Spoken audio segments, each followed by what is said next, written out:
मैं काफ़ी तकरीबन 30 ईयर से मैं इस शोबे से वाकिफ़ हूँ यहाँ पे। और लास्ट टाइम मैं इन शॉर्ट बात करना चाह रहा था कि 7 जून को एक अलीशा नाम की बच्ची 20 ईयर ओल्ड डिलीवरी केस के लिए आई थी। इनिशियली 2-3 घंटे में जब उसकी सारी असेसमेंट करी, सब कुछ किया, तो वो सी सेक्शन के ऊपर लैंड किया उसने, और जो है ना उसको इमरजेंसी में माँ और बच्चे को बचाने के लिए इसको डिलीवर कराया। और मोस्ट लाइकली 2 और 3 बजे रात की बात है। फिर मॉर्निंग में जो डॉक्टर्स ने उसको अटेंड किया तो वो पेल थी, और उसको कहा गया कि ब्लड वगैरह इसको अरेंज करने के लिए इसको एडवाइस किया, लेकिन अटेंडेंट बहुत लाइटली ले रहे थे, और जो है ना वो पूरा दिन निकल गया। और उसके बाद लेट इवनिंग में जाके वो ब्लड अरेंज करके लाए, और बस जस्ट ब्लड ट्रांसफ्यूजन हुआ, उसको कुछ शिवरिंग हुई और कुछ पेल लग रही थी। तो और लेकिन अटेंडेंट्स इतने ज़्यादा जमा हो गए थे और हैरेस कर रहे थे, ये क्या हो रहा है, ये चीज़ें, तो हमें बड़ा डिफ़िकल्ट हो रहा था उसको मैनेज करना। उसमें सलमान भाई भी आ गए, सब चीज़ें आ गई। उन्होंने कहा भाई इतने सारे 20-25 लोग आ गए हैं, इतना हैरेस कर रहे हैं, हम कैसे ट्रीटमेंट करें, कैसे मैनेज करें पेशेंट को। तो बस उसको फिर है ना रेफ़र करने की बात हुई, तो उसको फिर रेफ़र हो गए वो। उसके बाद जो है ना जाने के बाद जो है ना वो चले गए। फिर सेम नाइट जो है ना वो कुछ है ना अटेंडेंट्स उनके आगे हॉस्पिटल में शीशे वगैरह तोड़े, हैरेस किया, और हमने 115 पे फ़ोन करके इत्तला दी कि भाई हमारे पास पेशेंट चला गया, इस तरह कंडीशन में आता, अब हमारे पास गुंडागर्दी कर रहे हैं, तोड़-फोड़ कर रहे हैं, हमारे स्टाफ को हैरेस कर रहे हैं। तो फिर उन्होंने थाने में बुलाया। जब थाने में हम जब पहुँचे तो वहाँ पे एक सोशल वर्कर डॉक्टर सलमा नाम से वो अटैच हो गई, और उन्होंने वो मुझे मुझसे कह रही हैं कि मैं आपको पहले से जानती हूँ, आपका प्रोफाइल ये वो, डॉक्टर साहब मैं आपका रिस्पेक्ट कर रही हूँ, हमारा कोई मुद्दा नहीं, सिर्फ ये है कि पेशेंट बहुत पुअर है और वो मैनेज नहीं करा सकते प्राइवेट में, तो काइंडली उसकी हेल्प आउट कर दीजिए। तो मैंने कहा, खुद फिर मैंने सोचा कि ये फेक ना बोल रहा हूँ, तो मैंने गया वहाँ पे ज़ियाउद्दीन में, उनके पास वाकई लिटरली पुअर थे। मैंने सोचा कि पेशेंट का कॉस्ट पे नहीं कभी नहीं हो जाए, डॉक्टर हमेशा जान बचाने के लिए होते हैं। एट दिस मोमेंट मैंने कुछ अमाउंट वहाँ पे अपने क्रेडिट कार्ड से जमा कर दिया, और उसके बाद फिर मैं वापस आ गया। लेकिन जब उन्होंने क्रेडिट कार्ड दे देखा पेमेंट और ये वो चीज़ें, तो वो फिर कंटिन्यूसली मुझे रात को 2-2 बजे 1-1 बजे रात को फ़ोन कर रहे हैं कि डॉक्टर साहब आ जाएँ, अब इसका पेमेंट दें, अब उसके पेमेंट दें। फिर एक दिन मेरा जो है ना रात को 2 बजे फ़ोन किया, और मेरा ना क्रेडिट कार्ड जो सलमा थी वो अपने घर लेके गई, और वहाँ पे उन्होंने चार्ज करने की कोशिश करी अल्फला की मशीन। फिर उन्होंने फ़ोन किया कि आपका कोड आपने गलत बताया है। तो मैंने बुलाया, मैंने कहा आप आ जाएँ देख लें, अगर मैं इस मामले नहीं, जब मैंने दिया है तो आप ले लें पेमेंट जो है। तो फिर मैंने एचबीएल में मैंने कॉल सेंटर पे फ़ोन किया, मैंने कहा भाई ये कोड कैसा है, ये चीज़ें, दोनों का कोड बिल्कुल सही है, उनके मशीन का और आपका जो है ना वो कोड मैच नहीं कर रहा। तो ये फिर उसने मुझे थ्रेट दिया कि ये उनके साथ कोई अहमद काकर या गुल अहमद काकर हैं, इसके अकाउंट में 2.5 लाख रुपए जमा करें, और विद 2% मार्कअप के साथ। तो बहरहाल रात के 2 बज रहे थे, और मैं एक सीनियर डॉक्टर होते हुए फिर मैंने अकाउंट में उसके पैसे ट्रांसफ़र किया। मेरी फैमिली इतने परेशान हो रही थी, रात के 3 बज रहे थे कि वो मैं कहाँ चला गया। तो ये चीज़ें, ये हैरेसमेंट है यार, ये मतलब ये ट्रीटमेंट नहीं है कि वो चीज़ें हैं। फिर उन्होंने मुझसे पेशेंट अफेयर डिपार्टमेंट है ज़ियाउद्दीन का, उसके बाहर जो मुझसे 4 लाख मुझसे ना कैश लिया उन्होंने। तो ये सारी डॉक्यूमेंटेड चीज़ें हैं, सारे क्रेडिट कार्ड से मेरी ट्रांजैक्शंस हुई हैं, और मेरे जो है ना अल्फला से भी कुछ अमाउंट 1 लाख रुपए गया है, और ये सारी चीज़ें ना। और अब जो है ना वो कंटिन्यूस कोई एक लीगल लॉयर हैं सोलंकी साहब, कुछ टाइम से वो जो है ना वो ब्लैकमेल कर रहे हैं, आए आपके उनके मुख्तलिफ असिस्टेंट हैं, वो कह रहे हैं आ जाएँ, पैचअप कर लें डॉक्टर मुनव्वर। तो अब क्या चीज़ बचा है, मैं क्या, हम अगर क्वालिफाइड डॉक्टर्स हैं और पीएमडीसी रजिस्टर्ड हैं, अगर उनको कोई शिकायत है तो इदारे हैं, हेल्थ केयर कमीशन है और डिफरेंट ऑर्गेनाइजेशन है, वो उनसे जाके बात करें। हम अपने पेशेंट कैसे देखें? हमारे तो वैसी कंट्री से जो डॉक्टर्स बनते हैं, हमारे पाकिस्तान से इतने डॉक्टर्स बन रहे हैं, इतनी इन्वेस्टमेंट हो रही है, और वो सारे डॉक्टर्स ऑलमोस्ट बाहर जा रहे हैं। वो इसी वजह से कि यहाँ पे डॉक्टर की कोई रिस्पेक्ट नहीं है। तो हाउ इज़ इट पॉसिबल कि हम जैसे लोग हैं, मेरे सारे बहन भाई, मैं अपने 9 बहन भाइयों में मैं अकेला यहाँ पे हूँ, और वो ये कह रहे हैं कि यार ये पाकिस्तान कोई रहने की जगह है। ये मैंने उनसे बात करना छोड़ दी। मैंने क्यों, हम पाकिस्तान में पैदा हुए हैं और हमने यहाँ पे क्वालिफिकेशन करी है, हम पोस्ट ग्रेजुएशन करके हम अपनी कंट्री को सर्व करते हैं चाहते हैं, हम अपने यहाँ पे हम भी अगर बाहर चले जाएंगे तो ये क्या मुल्क हम क्रिमिनल्स को छोड़ दें, या सोलंकी जैसे लोगों को, या इनके पीछे सलमा लोगों को। जो मंजर आम पे हैं वो एडवोकेट एयाज अली सोलंकी और दूसरे नंबर पे डॉक्टर सलमा, मेरे ख्याल से वो डॉक्टर सलमा अपने आप को तो कह रही हैं, लेकिन वो सोशल वर्कर ज़्यादा हैं, उनके हस्बैंड हैं, पेशेंट भी रह चुकी हैं, उनकी फैमिली की डिलीवरीज भी हो चुकी हैं, और वो अब आजकल सोशल वर्कर से हैं। लेकिन सोशल वर्कर वन साइडेड ना करें, वो आएँ, हमारे से बैठें, हमसे बात करें कि वो किस चीज़ की पर्सनलाइज दुश्मनी कर रही हैं। सेकंड नंबर पे उनका एक असिस्टेंट है गुल अहमद काकर, उसके अकाउंट में जो उसने 2,47,000 ट्रांसफ़र किया, उसका भी मैं एविडेंस दूंगा। फिर हमारे पास कुछ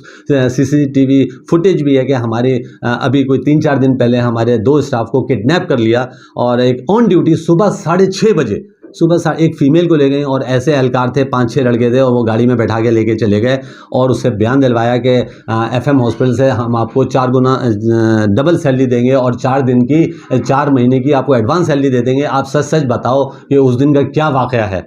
तो ये सड़क पे और इधर ले जाके कोई इस तरह से बयान दिलाना, ये एडवोकेट साहब से गुजारिश है कि ये आप एडवोकेट हैं, अगर आपके पास प्रॉपर लाइसेंस है, this is not the way कि आप है ना इस तरह से बयान लें और एक प्रॉपर नोटिस दें। हम सारे लोग आ सकते हैं, जहां आप इनवाइट करें, जहां प्रॉपर जगह है, हम क्लैरिफिकेशन करते हैं। हमारे पास तो बच्ची थोड़े टाइम के लिए रही और हमने रेफ़र कर दिया, इस बात को भी 1 महीना गुजर गया। अब आप ये सोचें कि 1 महीने बाद उनका क्या मकासद है। शुरू के 15 दिन तो उन्होंने कुछ नहीं बोला, जब उनको फंड्स मिल रहे थे तो जब तक तो वो कुछ नहीं बोल रहे थे, और उसके बाद जब फंड्स बंद हो गया, ब्लैकमेलिंग जब हमने रोक दी, तो ये सारे उन्होंने सहारा लिया।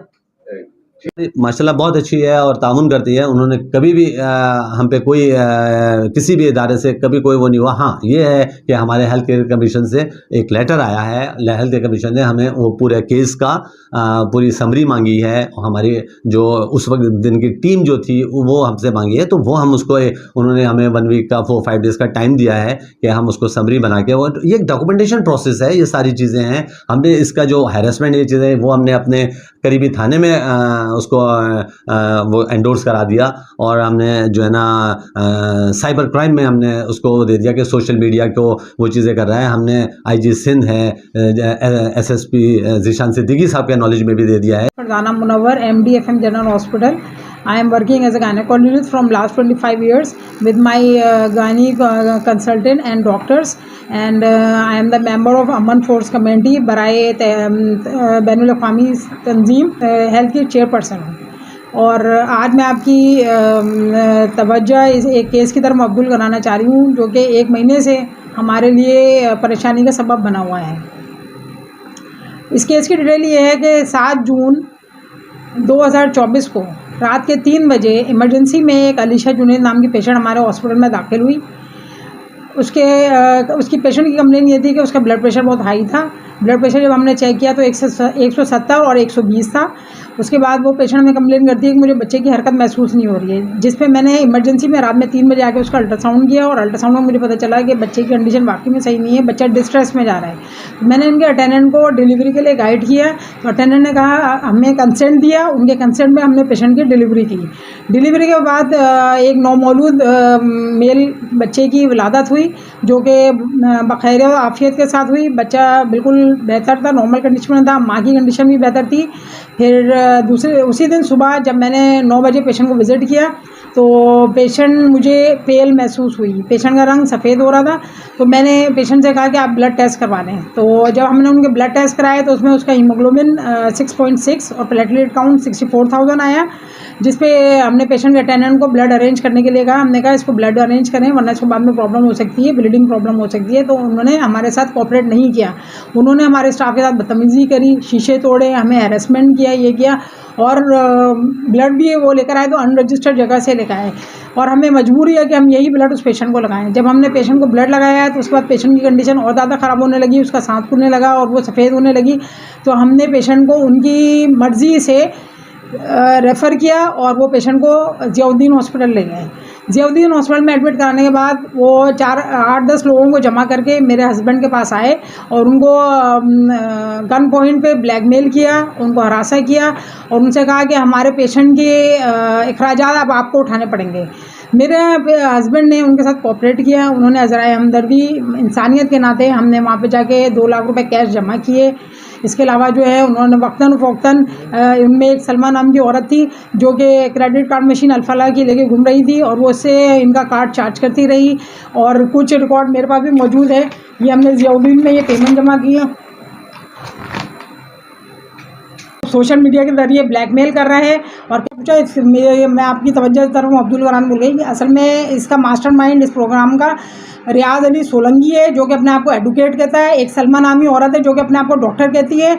और ये पेशेंट का शौहर है जुनैद, उसका बहनोई है ज़ुहैब, शुएब, ये हमें कर रहे हैं। और फरिया और अरफा नाम की औरतें हैं जो हमें टिकटॉक पे ब्लैकमेल कर रही हैं और हमारे खिलाफ वीडियोस बना रही हैं।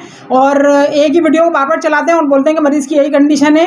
एक महीने में मरीज़ की कंडीशन बेहतर से बेहतर हो रही है, लेकिन ये हमें वो चीज़ आगाह नहीं कर रहे हैं और मीडिया के ज़रिए लोगों को ब्लैकमेल कर रहे हैं। ये पेमेंट जमा की।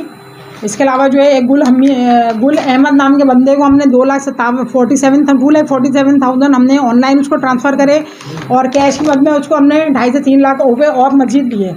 फिर इसके बाद मेरे हस्बैंड, मेरी सास की तबीयत अचानक ख़राब हुई तो मेरे हस्बैंड 1-2 दिन के लिए बिज़ी हुए, तो उन्होंने हमें ब्लैकमेल शुरू कर दिया, हमें सोशल मीडिया पे ब्लैकमेल किया।